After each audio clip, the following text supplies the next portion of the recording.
Hello students, I am Professor Samstavik and today we will see subject power engineering, in which I will explain unit number 2 IC engine. Okay, subject for 5th semester mechanical.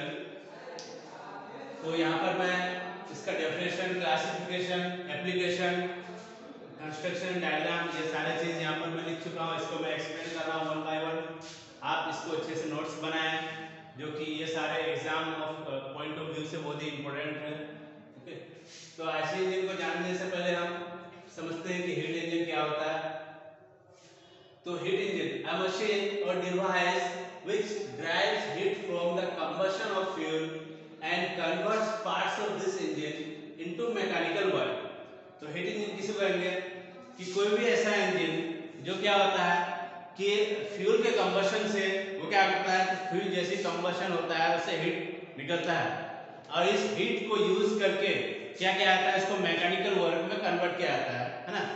जैसे कि normally जितना भी engine आप देखते होंगे, चाहे वो two wheeler हो या फोर व्हीलर हो या एरोप्लेन हो, जो भी हो, इस सारे में यही फंक्शन होता है ना। तो इसके लिए इसको नाम दिया। अब हीट इंजन जो है, हीट इंजन एक्चुअली इसको क्लासिफाई किया गया दो टाइप से, that is external combustion engine and internal combustion engine.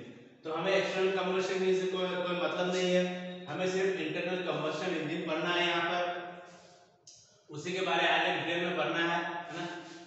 तो पहले हमने देखा हीट इंजन क्या होता है कि कोई भी इंजन है ना, ऐसा इंजन नॉर्मली जो क्या होता है हीट को यूज करके उसको मैकेनिकल में कन्वर्ट किया जाता है। जैसे ऑयल को यूज करके उसको ऑयल कंबशन करके उसको जो हीट में कन्वर्ट किया जाता है ताकि वो मशीन क्या ड्राइव हो सके, रन हो सके, चल सके ना। तो ऐसे मशीन को कहते हैं हीट इंजन। अब हीट इंजन दो टाइप में क्लासिफाई होता है, external combustion engine and internal combustion engine. तो हमें एक्सटर्नल कंबशन इंजन से कोई मतलब नहीं है, हमें यहाँ पर देखना है कि इंटरनल कंबशन इंजन क्या होता है।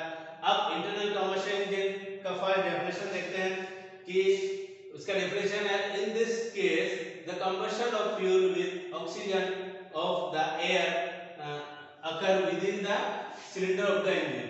इसमें क्या होता है इंटरनल कंबशन इंजन में कि एक सिलेंडर आता है, जो कि हमें आगे देखना है अच्छे से। सिलेंडर आता है,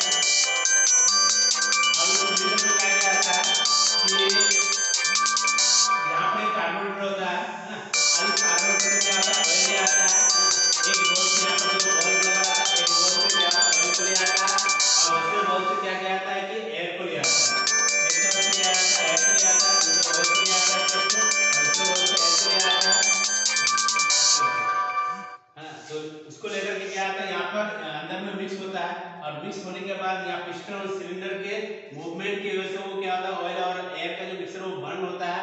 बर्न होने के बाद उससे क्या होता है पिस्टन को पावर मिलता है और पिस्टन को जैसे पावर मिल गया, पिस्टन से कनेक्टिंग रोड को पावर मिलता है, कनेक्टिंग रोड से गियर बॉक्स को पावर मिलता है और गियर बॉक्स से जो है बाकी के जो व्हील्स वगैरह उसको पावर मिलता है। इस तरह से वो रन करती है। तो उसका डिफरेंस इसी में बताया गया है कि ऐसा इंजन जिसमें क्या होता है कि ऑयल और एयर का मिक्सर को लिया जाता है और उसको बर्न करके वहां से पावर जनरेट किया जाता है, ऐसे इंजन को बोलते हैं क्या, इंटरनल कंबशन इंजन बोलते हैं। अब ये कहां पर होता है ऐसा फंक्शन, तो ये सारे एप्लीकेशन मैंने यहाँ पर लिखा हुआ है कि रोड व्हीकल्स में, लोकोमोटिव, शिप वगैरह। रोड व्हीकल मतलब जो भी गाड़ियां रोड पे आप देखते हैं, two wheeler, four wheeler, jeep, car, motor, truck, बस, ये सब रोड व्हीकल्स हो गया। उसके बाद एयरक्राफ्ट, शिप जो भी रहता है उसमें सारे में ये फंक्शन होता है। तो यहाँ पर उसका एग्जांपल अच्छे से एप्लीकेशन वन बाय वन करके दिया हुआ है ना। ये portable stand by unit for the power generator, ये पावर इलेक्ट्रिसिटी जनरेशन के बारे में वहां पर भी ऐसा, जब क्या होता है कि जब कुछ इमरजेंसी वर्क आया था पावर प्लांट में, तो वहां पर भी ऐसा वाला इंजन का यूज किया था इलेक्ट्रिक प्रोड्यूस करने के लिए।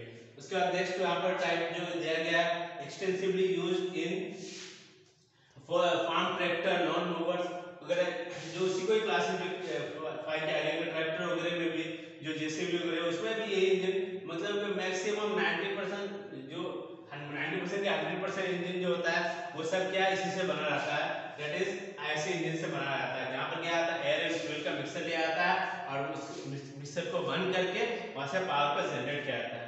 ओके, तो यहीं पर रखते हैं। अभी नेक्स्ट जो है हम दूसरे वीडियोस बनाते हैं नेक्स्ट आगे के इसके लिए। तो क्लासिफिकेशन ऑफ आईसी इंजन हम नेक्स्ट क्लास में देखते हैं, नेक्स्ट वीडियो में देखते हैं। समझ